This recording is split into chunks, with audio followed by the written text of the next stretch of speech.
সামনে একটা গুরুত্বপূর্ণ তথ্য নিয়ে আসছি। সেইটা হচ্ছে, যখন ব্যাংক সেট আপ করা হয় তখন আমরা $100 করি না $25 করি, সেইটা কিন্তু আমাদের মনে থাকে না। কিন্তু ধীরে ধীরে যখন ডলার জমতে থাকে তখন মনে হয়, ইস যদি $25 করতাম তাহলে হয়তো পেয়ে যেতাম, তাই তো? তো এইটার একটা সমাধান আছে। যেমন ব্যাংক ডিটেলসে আমরা যদি $100 করে থাকি, সেটা আমাদের যদি নাও মনে থাকে, আমি তোমাদেরকে একটা স্ক্রিন রেকর্ডের মাধ্যমে প্রসেসটা বলে দিচ্ছি। তো তোমরা সেইভাবে প্রসেসটা অবশ্যই করো, দেখবে তোমরা $25 কিন্তু পেমেন্টটা পেয়ে যাবে। তো সেইটা কিভাবে করতে হবে আমি তোমাদেরকে স্ক্রিন রেকর্ডের মাধ্যমে পুরো ভিডিওটা দেখিয়ে দিচ্ছি, তোমরা সেটা দেখে নিয়ে অবশ্যই করবে। তবে হ্যাঁ, যেন ব্যাংক ডিটেলসে যেখানে তোমরা ডিটেলসটা দিয়েছিলে সেটা যেন একদম অথেন্টিক হয় এবং ঠিকঠাক হয়। ব্যাংক ডিটেলসটা কিন্তু একদম ঠিকঠাকভাবে করতে হবে, না হলে কিন্তু নানান সমস্যা হবে।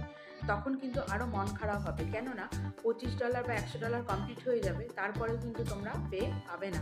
তখন কিন্তু কাজ করেই যাবে, এদিকে কিন্তু ডলারও জমবে, কিন্তু তোমরা কিন্তু পে আউট করতে পারবে না।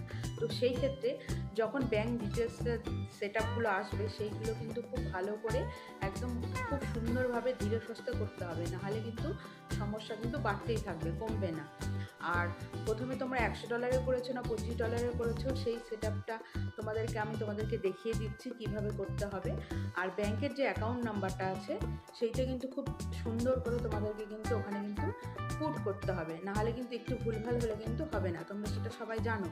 তো যাই হোক, আমি এর কথা না বাড়িয়ে তোমাদেরকে দেখিয়ে দিচ্ছি স্ক্রিন রেকর্ডের মাধ্যমে কিভাবে করলে তোমরা $25 কিন্তু পে আউটটা পাবে।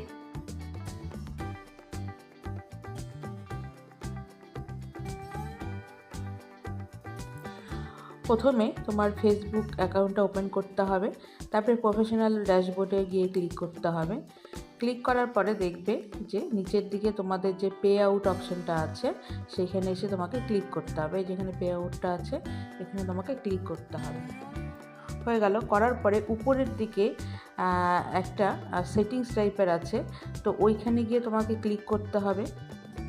ক্লিক করার পরে দেখো তোমার এখানে যে পে আউট মেথড বলে আছে ওইখানে তোমাকে ক্লিক করতে হবে। করার পরে দেখো একদম উপরে লেখা আছে আপডেট, ওই আপডেটের ওখানে তোমাকে গিয়ে ক্লিক করতে হবে।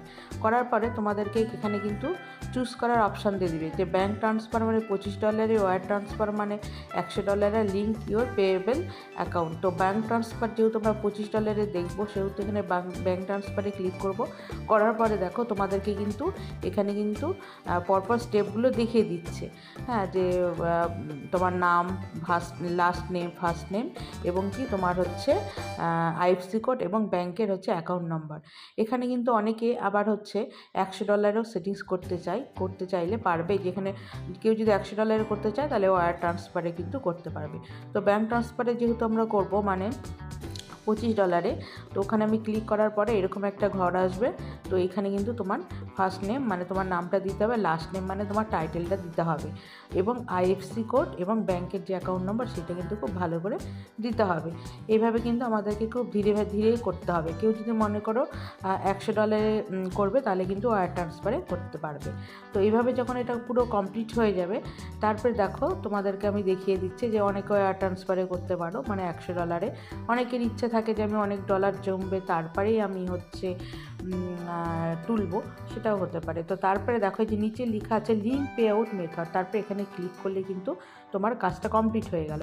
এইবার দেখো কমপ্লিট হওয়ার পরে একটা কথা আছে যে তোমার কিন্তু এইটা যে কিছুদিনের জন্য 5 থেকে 6 দিনের জন্য কিন্তু এই পে আউট মেথডটা হোল্ড হয়ে যাবে। ওখানে কিন্তু ডেট জানিয়ে দেবে যে 20 তারিখে যদি তুমি কাজটা করো তাহলে দেখবে যে 27 তারিখ অবধি হোল্ড হয়ে থাকবে। যদি হোল্ড হয়ে থাকে তাহলে তুমি ভাববে যে তোমার কাজটা সাকসেস হয়েছে। তুমি 7 দিন পরে যদি সব ঠিকঠাক থাকে তাহলে কিন্তু তোমার কিন্তু পেড হয়ে যাবে।